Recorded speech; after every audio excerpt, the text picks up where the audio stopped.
Before we were recording in the box, if you wanted a plug-in, you had to have something to plug in.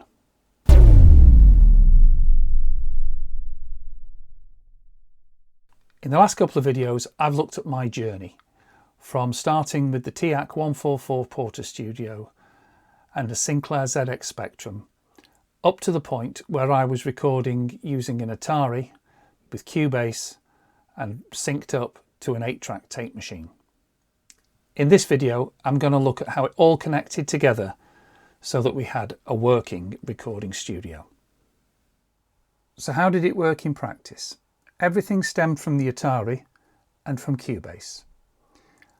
When we hit play on the Atari, the R8 started up in sync with the audio most of the time, controlled by a timecode signal from the Atari. We also had the synthesizers that were controlled in real time by Cubase.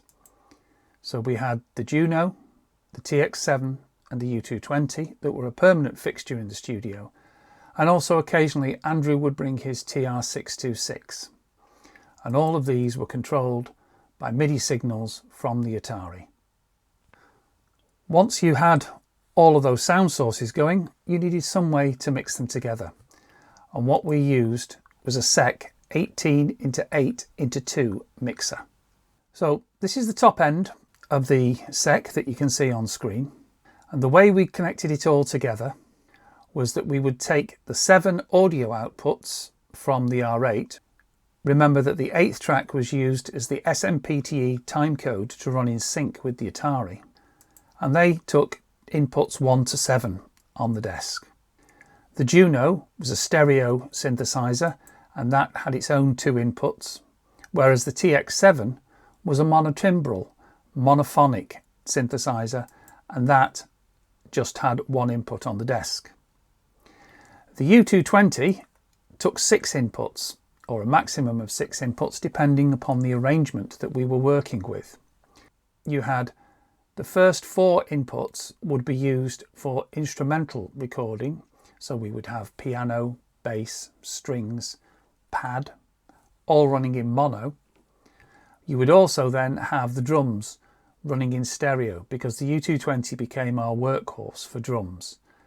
Just occasionally we would supplement the U220 sounds with the kick or snare drum from the TR626, and on occasion the cowbell, which used all 18 inputs.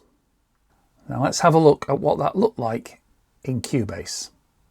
Not Cubase for the Atari, because like I said in the last video, I no longer have the Atari, but we're in Cubase SX.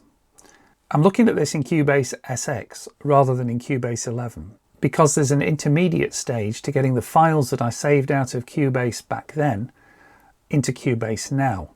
It's not as straightforward as you might think. There's also the fact that I can't show you in Cubase now how it appeared in Cubase then, because when you import it, you don't keep the arrangement and the parts in the same format. Everything comes in solid bars. So what did we have? This was how we had it set up. We had the Juno on channel 1. Even though it says Fostex, it's having a dicky fit, because if you look at this, it can't find all the synthesizers that I used to have because none of them are connected anymore. But you would have the Juno on channel 1, the TX7 on channel 2, MIDI channel 2, track 2, MIDI channel 2, and then the U220 providing bass, guitar and 3 synthesizers in this case, which I'm not entirely sure how we did that, because we wouldn't have had enough outputs, but nonetheless that's what the file opens up as. And this is how it was set up. So the U220 was using MIDI channels 4, 5, 6, 7. And then you have the drums, but the drums are on channel any. And that's because although we have the kick and snare on a separate channel, channel 11, normally we ran the U220 drums in accordance with the MIDI standard on channel 10. Every synth had to have an addressable MIDI channel that was unique to itself. We ran the kick and snare on channel 11 because we'd set the TR626 to be on channel 11. The purpose of any is that when you use drum maps in Cubase, even going back as far as Cubase 3 on the Atari, you could actually set it up so that different drum voices from the one part output on different MIDI channels. And that enabled you to span one drum part, one track, over several drum machines. You could spread your voicings.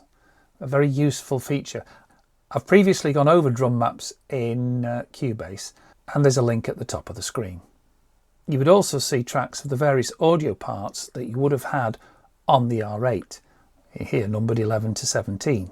These were empty. All you would see in Cubase would be literally that, an empty part, no information in it, but just noting where on the tape you had recorded something. Because what you could do on the audio, just like you could in Cubase for MIDI, and like you can now in VST versions of Cubase, you could drop in. You could set an in and out point, and that would be where you could drop in. Very straightforward, very easy. So that's what a song arrangement looked like in Cubase. Now, let's see how it was mixed. So once we hit play on the Atari and Cubase started to run, the audio started running off the reel-to-reel and the MIDI instruments were played in real time. So what happened then? Well, back in the day, if you wanted to use a plugin, you had to have something to plug in, and we had a couple of bits of outboard kit. For a delay line, we were using a Yamaha R100 Reverb. Now this was a mono input, so we had a single send to it, but it did provide us with a stereo return. So you could do some ping pong delays if you needed to. For reverb, we were using a Microverb 2, a little Alesis unit. So we had one delay, one reverb and channel EQ, and that was your lot. The Microverb had a stereo return, and that's what we had. That's what was presented to the master fader. From the master fader, we took the signal out to an Alesis micro enhancer. It allowed us to just add a little bit of sparkle to the output from the equipment we were using, because after all, it wasn't top of the line. About the only thing we had which could be regarded as truly professional was a Drama expander compressor, and we used to run this to give about 3 dB of compression to the final mix, just enough to tame the peaks whilst making sure that we had a good signal going to the final master, which was on a Revox reel-to-reel running at 15 inch per second. We actually had to physically cut the tape when we wanted to edit the songs out and use leader tape, and I had a little editing block and a single-sided razor blade. Great fun. Happy days. And this is what it looked like when it was all in situ. In the left-hand picture you can see the Atari, and then nestled in the corner of the room is the R8, and then the SEC 18x8x2 next to it, with all the wires coming up, sprawling up to that homemade patch bay that's on the shelf above the NS10 monitor. On the shelf under the monitor you can see the Alesis units, the Drama, the R100 Reverb, and a little Akai compressor that I don't think we ever actually used. On the right hand picture you can see the shelf with the TX7 and the U220 on it, and the Revox ready to be mastered to, and the Alpha Juno 2 on its keyboard stand. That was the setup we had. So there you go. That's how it was done back then. There's a challenge for you. Can you record a song using channel EQ, one delay, one reverb, and only bus compression? That's what we were using back in the day, and we still managed to get somewhere. In fact, there's an argument to be made. Life was simpler because we didn't have so many choices. In the next video, I'm going to look at how I took it all from the Atari, got it onto my computer, and recording in Cubase as it is today. It's not the easiest of processes. There were a couple of wrinkles along the way, and as you'll see, it doesn't always work well. So until next time, you take care of yourselves.